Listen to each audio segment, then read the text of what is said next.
कई सालों पहले दानिश नाम का एक आदमी अपने पत्नी और बच्चों के साथ रामपुर नामक एक गांव में रहता था।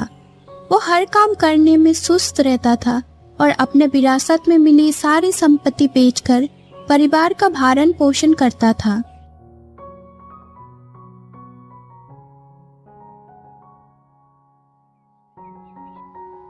सुनिए, जायदाद बेचकर कब तक खर्चा उठाओगे? हमारे बच्चे भी हैं और खर्चा दिन ब दिन बढ़ते जा रहा है। अब पैसे कमाने के लिए कोई नौकरी क्यों नहीं करते, या फिर कोई अपना व्यवसाय कर लीजिए। ऐसे ही संपत्ति बेचते रहोगे तो ये घर भी नहीं बचेगा। अरे रे, तुम भी मुझे उपदेश देने लग गए। खर्च की चिंता मत करो, मैं जानता हूँ कि मैं क्या कर रहा हूँ। तुम बेहतर समझते हो कि मुझे किसी के अधीन काम करना पसंद नहीं है। मैं किसी भी तरह परिवार का पालन पोषण करूंगा। आपको विरासत में इतनी जमीन मिली थी, आपने खेती की जमीन को टुकड़ों में बेच दिया और घर चला लिया। इसके बजाय आप जमीन में खेती कर सकते थे। अब तो हमारे पास बेचने के लिए भी कुछ नहीं बचा। कहीं काम कर लीजिए और परिवार का देखभाल कीजिए। मुझे तो चिंता हो रही है कि हमारा क्या होगा। अरे हाँ, मैं समझ गया। मैं किसी भी कीमत पर इस परिवार का ध्यान रखूंगा और इस घर को नहीं बेचूंगा। आप मुझे ज्ञान देना बंद करो। दानिश को अपने पत्नी पर गुस्सा आया, लेकिन वो व्यक्त नहीं करता या उसे ये कहकर शांत कर देता है कि वो काम नहीं करेगा और ना ही करना चाहता है। इसके बजाय वो पैसे कमाने के विभिन्न तरीकों पर विचार करता है और अंत में एक निर्णय लेता है।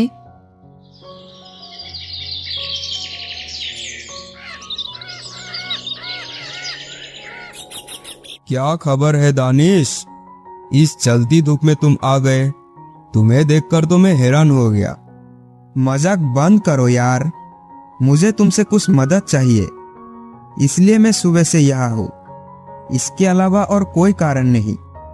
ये बात सच है कि आप किसी बिना सौदे के बाहर नहीं आते, क्योंकि आप विरासत में मिली संपत्ति से पूरा पैसा उड़ा लेते हैं। मेरे सब्र की परीक्षा मत लो हीरा लाल, मैं यहाँ सिर्फ सौदा करने के लिए आया हूँ और कुछ नहीं। क्या सौदा? ये क्या है और मैं आपकी क्या मदद कर सकता हूँ? मैं समझा नहीं। मुझे अपना व्यवसाय शुरू करने के लिए निवेश के रूप में आपसे कुछ पैसे उधार चाहिए। सच में? आपने खेती करने के बजाय खेती की जमीन बेच दी, और मुझे आश्चर्य है कि आप शहर में व्यवसाय कैसे करेंगे। संपत्ति बेचना ना बेचना मेरी इच्छा है, आपका इससे क्या लेना देना। हालांकि मैं व्यापार करना चाहता हूँ। यह मेरे पास एक बहुत अच्छा विचार है और मुझे आपकी सहायता की आवश्यकता है। आप करेंगे मेरी मदद? अच्छा, देखते हैं। वैसे वो विचार क्या है, ये तो बताओ। अच्छा, आपको क्या लगता है मैं मूर्ख हूँ? मैं अपना विचार तुम्हारे सामने आके प्रकट क्यों करूं? आपकी मर्जी, लेकिन यह बताइए कि आप यहाँ क्यों आए हैं? ज्यादा कुछ नहीं।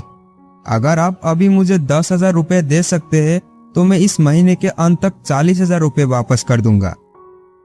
क्या तुम मुझे 40,000 रुपए दोगे अगर मैं तुम्हें अभी 10,000 रुपए दूं? क्या तुम मुझे बेवकूफ समझते हो दानिश? यह मेरे व्यवसाय का रहस्य है। वैसे भी अगर आपको विश्वास नहीं है तो मुझे यह पैसा कर्ज के रूप में दे दो। मैं ये पैसा ब्याज सहित आपको वैसे का वैसे लौटा दूंगा। मैं तुम्हें कर्ज कैसे दे सकता हूँ? आपके पास नौकरी या व्यवसाय नहीं है। आप मुझे उन पैसों के लिए भला क्या वादा कर सकते हैं? आप मुझ पर शक कर रहे हो। आप जानते हैं कि मेरे पास मेरा घर है, इसलिए उस घर को आप मुझसे वादा के रूप में ले सकते हैं और एक समझौता लिखे तो आप भी सुरक्षित महसूस करेंगे। ठीक है, मैं आपको पैसे उधार दूंगा, लेकिन एक शर्त पर। मैं प्रति 100 रुपए पर 2 रुपए ब्याज के रूप में लूंगा। आपको बिना असफल हुए ब्याज का भुगतान करना होगा। बिल्कुल बिल्कुल, मैं आपके सारे पैसे समय पर चुका दूंगा। ठीक है, ये रहा पैसा।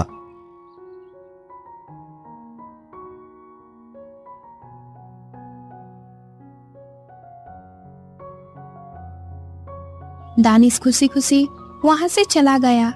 दानिश उसी तरीके से गांव के सभी अमीर लोगों को एक ही कहानी सुनाकर उनसे बहुत सारे पैसे इकट्ठा करता है और सभी में अधिक पैसे कमाने की आशा की किरण पैदा करता है।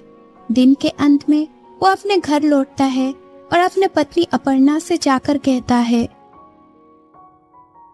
अपर्णा, तुम हमेशा मुझे आलसी होने की ताना मारते हो, लेकिन देखो अब मेरे पास कितना पैसा है। अरे इतने सारे पैसे? आपके पास इतने सारे पैसे कहाँ से आया? कौन देगा मुझे? मैंने इस धन को अपने बुद्धिमानी और चतुराई से पाया है। क्या तुम्हें मुझ पर भरोसा नहीं है? मैं जानती हूँ कि आप इतने होशियार नहीं हो। सच सच बताओ, आपने कौन सी चाल चली है? मैंने गांव के सभी साहूकारों से कहा कि मुझे व्यवसाय के लिए धन की आवश्यकता है, तो उन सब ने मुझे ब्याज के रूप में पैसे उधार दिए हैं। क्या तुमने घर गिरवी रख दिया? हे भगवान! नहीं नहीं, एक से लिया तो गिरवी रखना है, लेकिन मैंने 5 लोगों से पैसे उधार लिए हैं। समझ में आया तुम्हें? इसका मतलब तुमने उन्हें धोखा दिया? नहीं, मेरे पास एक तरकीब है। मैं अपने पास के गांव में 5 रुपए प्रति 100 से कारोबार करूंगा। हम 3 रुपए प्रति 100 का हिस्सा लेंगे और उन अमीर लोगों से उधार लिया हुआ पैसा हम उन्हें चुका देंगे। तुम समझ रही हो?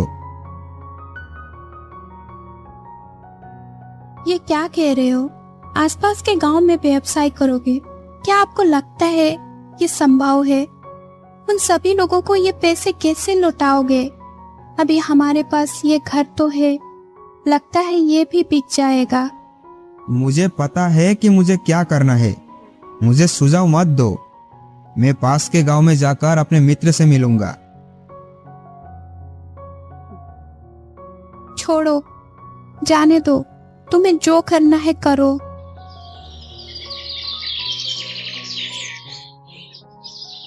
अगले ही दिन दानिश पड़ोस के गांव जाने लगता है। वो एक जंगल से गुजर रहा होता है, तब अपने रास्ते में वो एक ऋषि को देखता है जो एक पेड़ के नीचे तपस्या कर रहे। और ऋषि के सामने सांप को देखते ही ऋषि को सतर्क करने की कोशिश करने लगता है। आदरणीय ऋषि जी, कृपया आंखें खोलिए। ऐसा कहते हुए दानिश ने सांप को दूसरी दिशा में फेंक दिया। उसकी आवाज सुनकर ऋषि ने अपनी आंखें खोली और उसे वहां देखकर वो चौंक गए। तुम कौन हो बालक? तुम क्यों चिल्ला रहे थे और तुमने मेरी तपस्या में विघ्न क्यों डाला? मेरा नाम दानिश है और मैं रामपुर में रहता हूँ। मैं अंबाला जा रहा हूँ। मैंने आपके सामने एक सांप को देखा तो मैंने उसे फेंक दिया। अगर मैं ऐसा ना करता तो वह सांप आपके पैर में डस लेता मुनिवर। उस सांप को दूर फेंककर मैंने आपकी जान बचाई है। ऐसा कहते हुए दानिश ने वो सांप उन्हें दिखाया जिससे उसने फेंका था।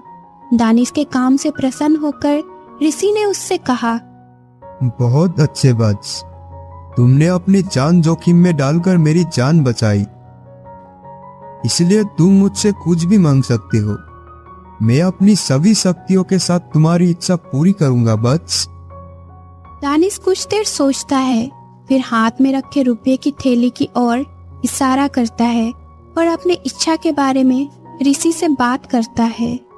प्रिय ऋषि, कृपया मुझे एक ऐसा वरदान दे जिससे भी ये पैसा मैंने उधार लिया है, ये वरदान देने के बाद वो मुझसे अपना उधार दिया हुआ पैसा वापस ना मांगे। प्रिय वत्स, जल्दी मत करो। मुझसे ये वरदान मांगने से पहले 2 बार सोचो। बेशक मुनिवर, मैं नहीं चाहता कि लोग मुझसे ये पैसा वापस मांगे। अगर वे पैसा नहीं मांगेंगे तो मैं अपना व्यवसाय कर पाऊंगा और अपना घर बना पाऊंगा। कुछ खेती की जमीन खरीदने के बाद अपनी पत्नी के लिए गहने और अन्य संपत्ति भी खरीद पाऊंगा और थोड़े ही समय के भीतर पूरे मुनाफे के साथ गांव का सबसे अमीर आदमी बन पाऊंगा और एक सफल व्यक्ति भी। तो मुनिवर, मेरी आपसे विनती है कि कृपया करके आप मुझे वो वरदान दे दीजिए। ठीक है, जैसा तुम चाहो। जिन लोगों ने आपको पैसा उधार दिया है वे जब तक जीवित रहेंगे आपसे वापस लौटाने के लिए नहीं कहेंगे। हे प्रिय ऋषि, आपका बहुत बहुत धन्यवाद। मैं हमेशा के लिए आपका आभारी रहूंगा। प्रणाम मुनि। खुश रहो, अब तुम जा सकते हो।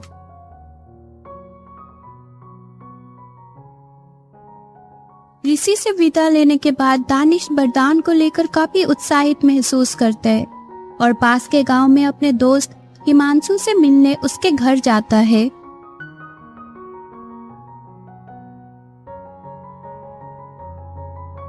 और दानिश, बहुत समय हो गया, सब कुछ कैसा चल रहा है मित्र? हाँ मित्र, मेरा सब कुछ बहुत अच्छा चल रहा है। और तुम्हारा कैसा चल रहा है? तुम गांव छोड़कर कुंवारा ही रह गए, क्या बात है? मेरा परिवार में मन नहीं है। मैं गांव से भाग गया हूँ क्योंकि मेरे पिता चाहते थे कि मैं शादी कर लूं। मैं साहूकार हूँ और मैं अपने कारोबार से खुश हूँ। तुम क्या कर रहे हो? तुम यहाँ किस काम से आए हो मित्र? दानिश ने अपने इरादों का खुलासा नहीं किया, पर हिमांशु से पैसे उधार देने के कारोबार में मदद करने को कहा। मुझे अपनी जमीन बेचने के बाद कुछ पैसे मिले हैं और आप जानते हैं कि अगर सही तरीके से निवेश नहीं किया गया तो पैसा गायब हो जाता है। अब मुझे आपकी मदद की जरूरत है। आप ये पैसा ले और इसे 5 रुपए ब्याज पर उधार देकर व्यापार करें। आप 1 रुपए का हिस्सा ले और मुझे 4 रुपए दे। यह इतना आसान नहीं है जितना तुम कह रहे हो, लेकिन चूंकि तुम मेरे बचपन के दोस्त हो, इसलिए तुम जब चाहो ब्याज सहित ये पैसे ले सकते हो।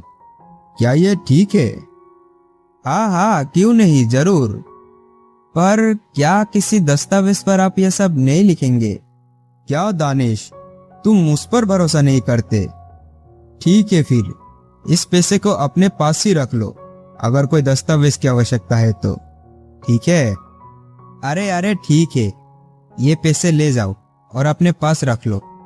मुझे जब जरूरत होगी मैं तुमसे ले लूंगा। ठीक है, फिर मिलते हैं। इस तरह दानिश हिमांशु को सारे पैसे देता है और खुशी खुशी घर लौट आता है। वो सारी घटना अपने पत्नी को बताता है। क्या तुमने सारे पैसे उस मूर्ख हिमांशु को दे दिया? मैं वैसे भी तुम्हारे दिमाग को नहीं पढ़ सकती। हमें कम से कम ब्याज के पैसे तो मिल ही जाएगा। बाकी आप क्या करने पर तुले हैं ये आप ही जानो। हाँ, अब समझ में आया ना। पैसे कमाने के लिए नौकरी की जरूरत नहीं होती, बल्कि काफी बुद्धिमान होने की जरूरत होती है। इसलिए अब मुझे कभी भी ज्ञान देने की कोशिश मत करना, ठीक है? अच्छा, बकवास बंद करो।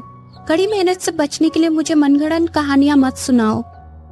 अरे कहानियां नहीं प्रिय, बस इंतजार करो और देखो कि हम गांव के सबसे अमीर आदमियों में से एक बनने वाले हैं।